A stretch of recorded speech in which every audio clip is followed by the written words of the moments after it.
She's a sculptor. She is a painter. She's a designer. She's a mathematician. She was born in Jamaica. She grew up in Barbados. Who is she? Join me for a discussion with artist Nakazzi Hutchinson up next on Carib Nation.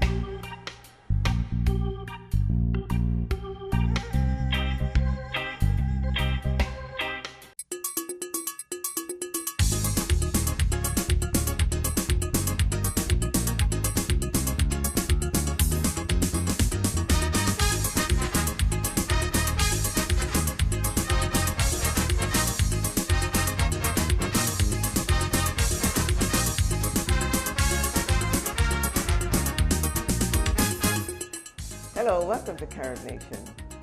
Her name is Nakazzi Hutchinson. She is an esteemed sculptor, painter, she's a mathematician, and she's here with us today to talk about her work.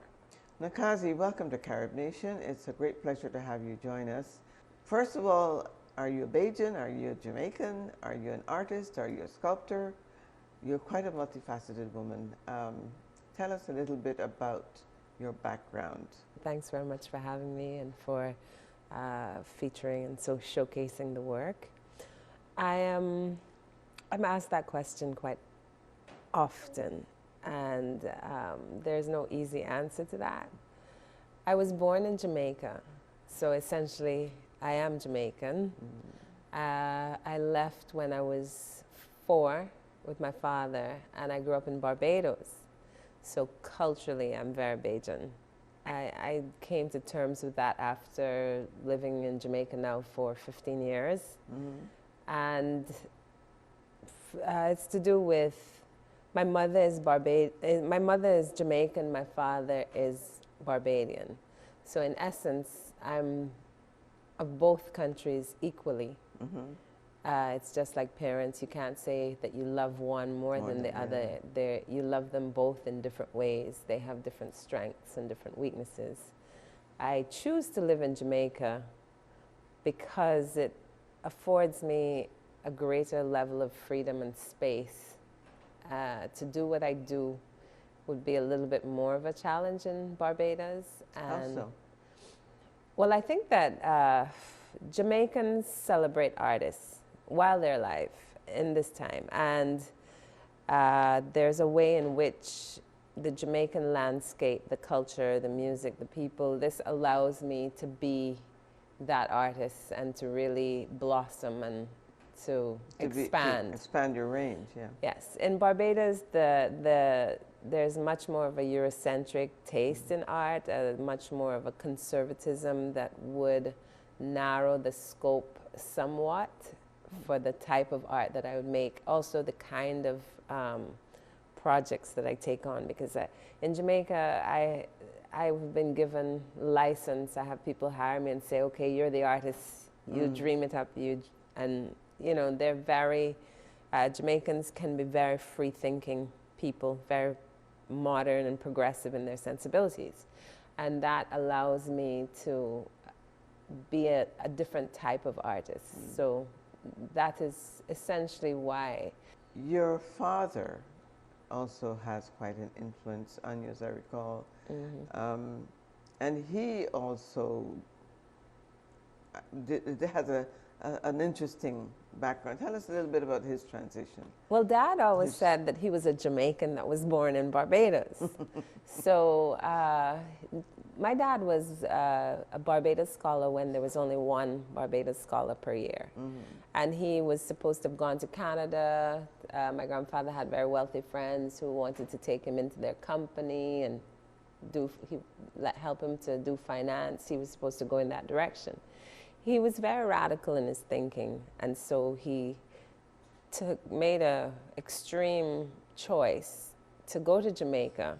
He gave up that the scholarship to Nova Scotia in Canada, went instead to Jamaica, did social sciences and sociology instead of finance, and became an actor, a Rasta. He was part of the founding, one of the seminal leaders of the Rastafari movement. He took a twist that was quite different from what they expected.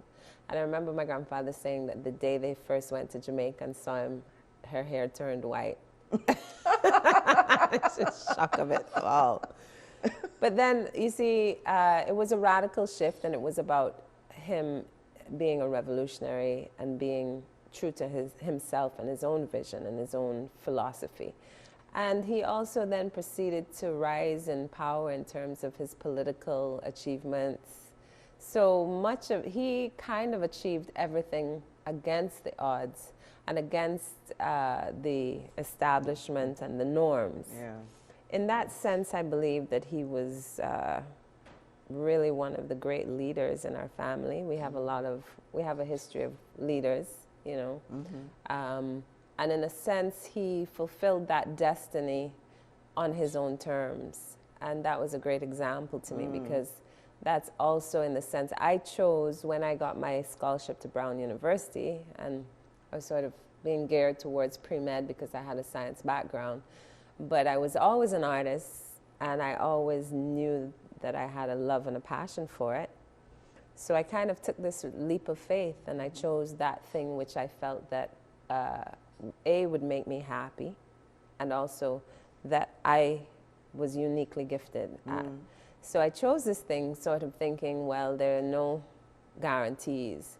And it was nothing of what they predicted that it would be. It was a very adventurous life. I did many things, magnificent projects that I was very blessed to have opportunities and also to follow through on those. But I did it my way. And in a sense, because of that, I did that thing that really fit me as a person.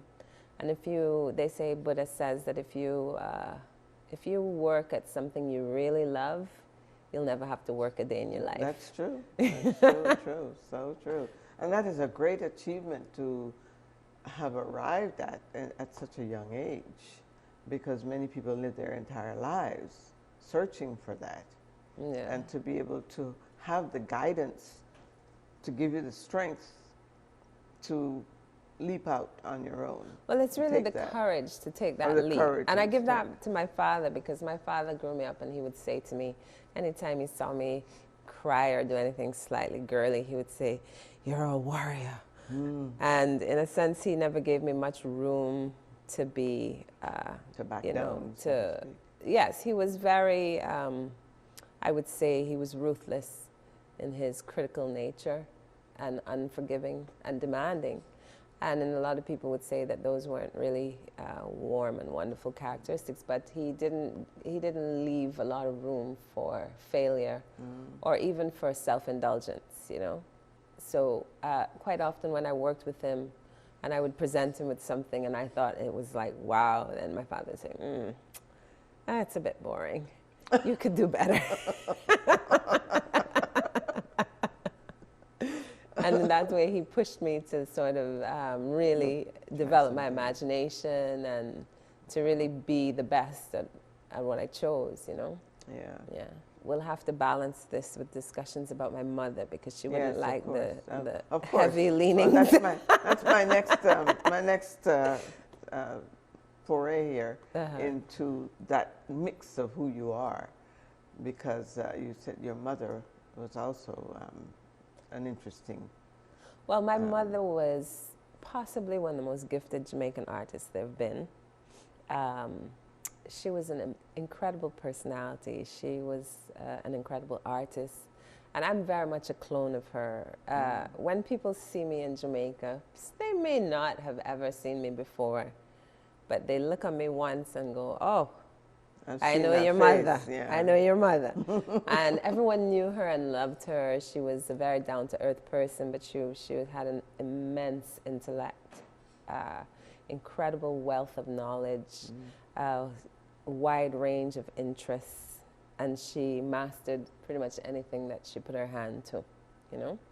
So Dawn Scott is a household name in Jamaica, and it's very much her legacy, you know.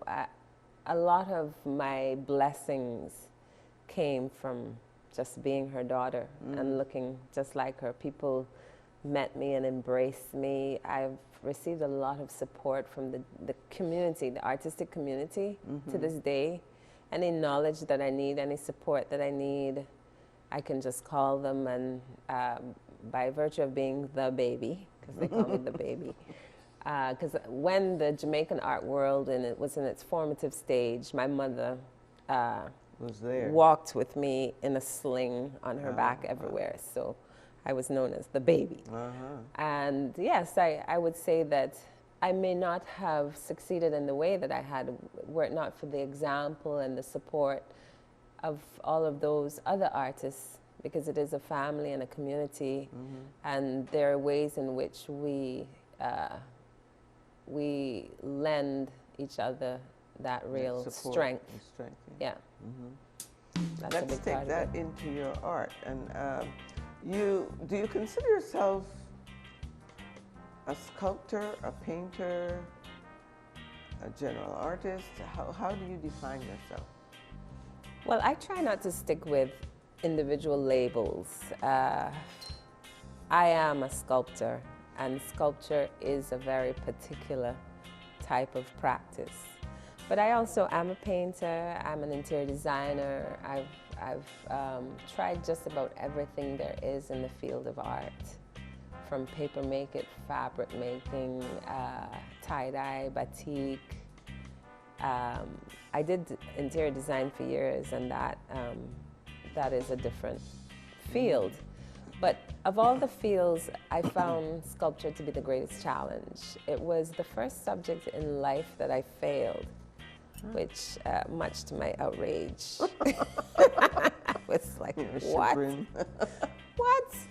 And I think that is a big part of what it was about sculpture, that there is an unconquerable challenge. When you say you failed, what do you mean? Well, it's the first course in which I got an F. Oh, I see. So, no, I was accustomed. So it wasn't about the actual hands-on.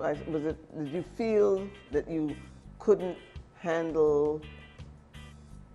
What about sculpture? The first day I started to do sculpture, I said, aha, this will really take a while. Now, I'm a person, I like immediate gratification, and I've always been very good at things immediately and very quick to catch on to things. So like I was an A student my whole life, and when I went to art school, I kind of really expected to continue on that. Now, sculpture is a physical challenge, and it is also continues to be one of the greatest challenges. To get what you have is in your imagination. To achieve that in a literal sense continues to be a challenge. What it was about sculpture is that it can't be done in a day. I paint, often most of my paintings, I paint them, I start 12 o'clock in the night, and I'll paint through the morning, right? About 8 hours, and I just want to complete it immediately. Now, the first day I took up a chisel and started to carve. At the end of the day, I had a nick. I had a nick this big. And I thought, oh, this is really going to take a while. And I've worked on sculptures for an entire year or 2 years, and they're still not finished. And there's a debate as to what is a finished piece of work. Right. But what it is that maybe we're working against our weaknesses. Mine would be tenacity. When things come easily to you, you tend to want immediate gratification. So tenacity and the ability to stick with something, and the ability to really critique yourself, and to, if it's not working, which happens with a sculpture, if it's not working and you have to chop it to bits and start over from scratch, that is the thing that I think that was the greatest obstacle I had encountered. And so it's really about life lessons, because I think that, at least for me, I'm not everyone, but my journey is about overcoming your own flaws and your own weaknesses, procrastination or indecisiveness, or certain qualities. And sculpture has really helped me to grow, and it continues to help me to grow, because it has so much of a life lesson in the process, you know? Yeah. Yeah. I suppose everything can teach you something once you apply yourself. If it is that knowledge is what you pursue, it's also an endless adventure. Yeah.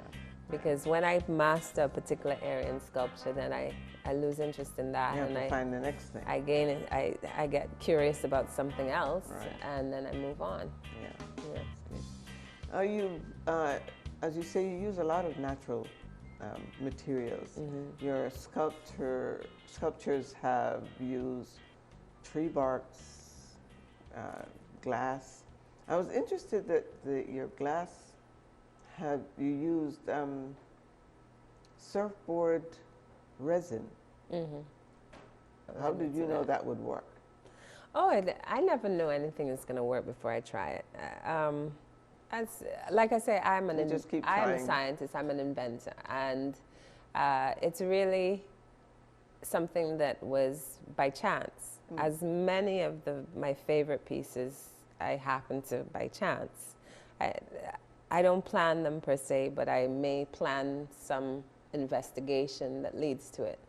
So I was really patching out a board, and I was using the resin. You're a surfer. Yeah, and I was using the resin, and I ran up to answer the phone, and when I came back, it had started to harden, so it was going to be wasted.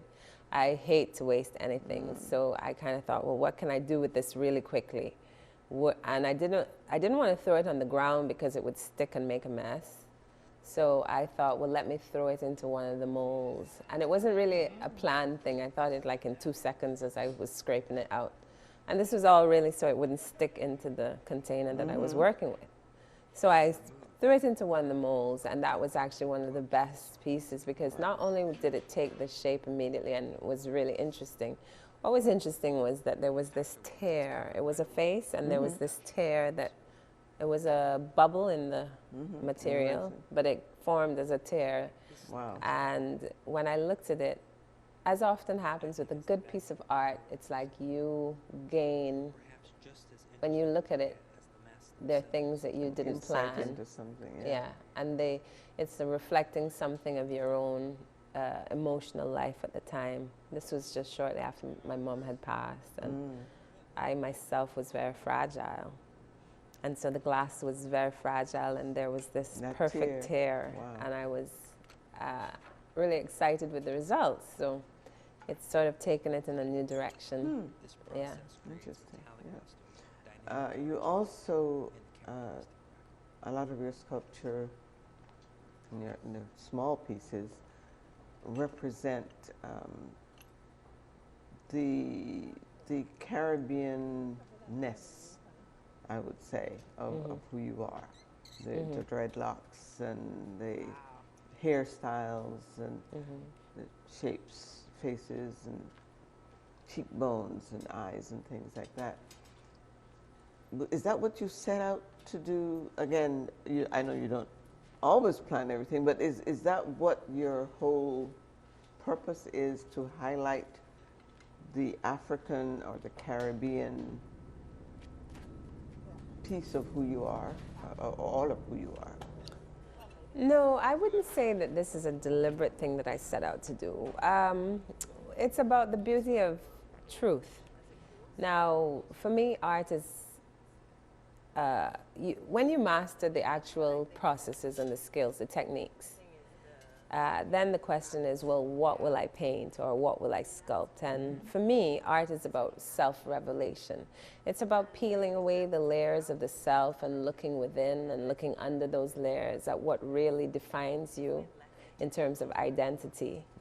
And there's no finite meaning. What I do is I use these materials because they have always appealed to me. When I was a little girl, when I was 4 years old, I would haul driftwood back from the beach, and they would be like, where are you going with this junk? You know, and I'm like, it's beautiful. So all of the things that I find appeal to me in this particular way that it always has. And it's very specific because I can walk on the beach with 10 people and anything they pick up, I go, toss it. No, that isn't. That's not it. And I spot a piece, and that's like I see a particular beauty in it. But the connection to roots, the identity, this is something about my particular intellectual philosophical stance. In the media, we're constantly bombarded with images that shape our identity according to a very Eurocentric or the Western imperial aesthetic. And my aim is to create work that is of me, of my culture, of my that's personal, that reveals something of the humanity, my experience. And over time, you develop a language. So you're honing this language that speaks about you. And the reason why I think I pursue it is because of the way that people respond to it, because they recognize themselves, their identity, and they connect with it. And to me, that's that's a big part of why I continue to do it.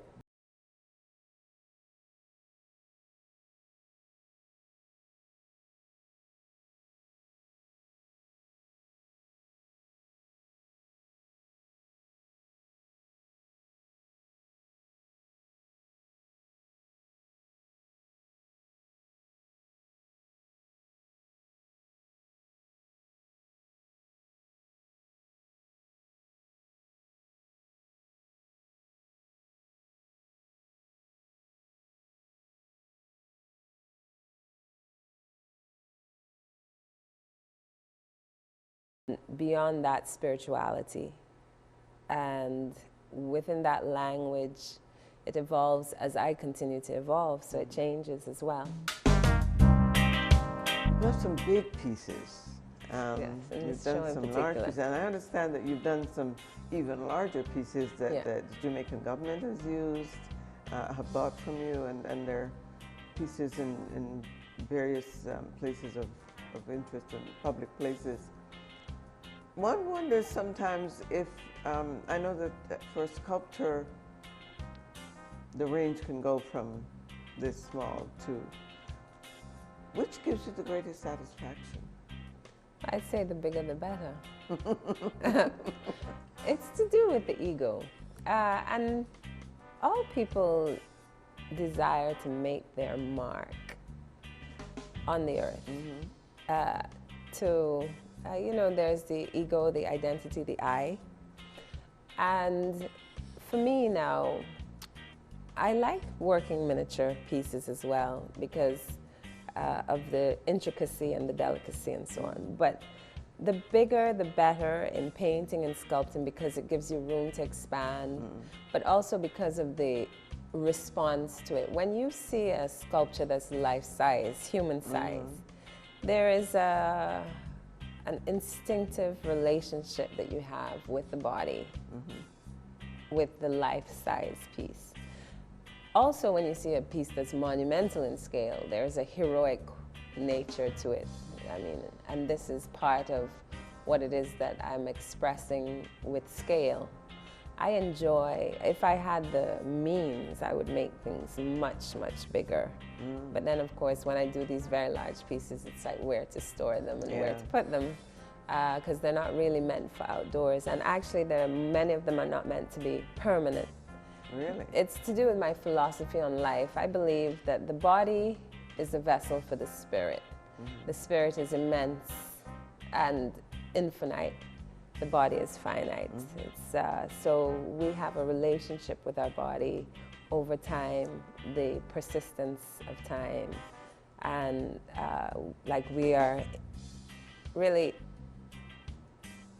always ultimately confined by that body.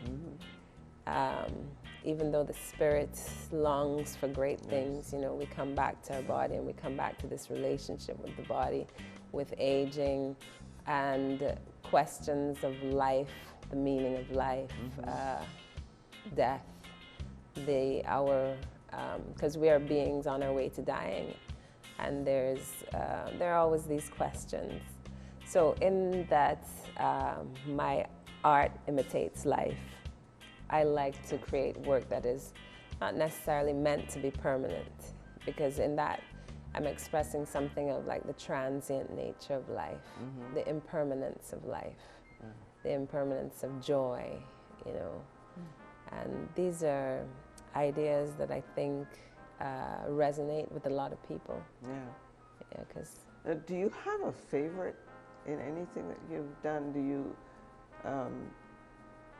I know that, as you say, sculpting is more challenging, but do you have something that you really think this was really my special piece? Is it Well, if you knew me well, you'd know that almost all of them are that. I have a terrible attachment at times to whatever current piece I'm working on. So quite often, yeah, I have a lot of favorites. It's just like best friends. I have a lot of best friends. Each of them is the best. For a different reason. Yeah. Yeah, like each of them is a best friend, and yet you can say, well, how can it be best if you have several or 8 or 9? But it's the same with pieces. Like whichever work I'm working on at the time is often the baby, and I'm not ready when I just finish making it. I'm not ready to release it or sell it. So people will come and be like, oh, I like this. I'm like, oh, that's my favorite. And they're like, oh, well, I like this one. I'm like, that's my favorite too. So no, what I do is over time, I hold on to them until the right person comes for them. And then there's a time to hold on to them and there's a time to let them go. And favorites are only in the moment. You know, there's no long-term favorite as such. Well, it's been a great pleasure talking to you. Very enlightening. And thank you. I've enjoyed talking to you so much. I enjoy your art. A lot of the work is really mind-boggling in terms of the detail that goes into it and how rich you can make something with, you know, tree barks and twigs. Fascinating. Well, my aim as a sculptor has always been to challenge people's preconceptions of sculpture, to present them with something that would have to think about create the desire, like curiosity and a desire to think more deeper, you know. So I continue with that as a journey. All the best. I appreciate it. It's been a real pleasure. Keep soaring. Thank you so much. It's been a pleasure. Sure. Bye-bye. Now I hope you have a better understanding of who this woman is, the artist, the sculptor Nakazzi Hutchinson, a woman of substance. Thank you for watching Carib Nation. Until next time, I'm Doris Dean, and remember, our motto is one people, one culture, one Caribbean, one nation.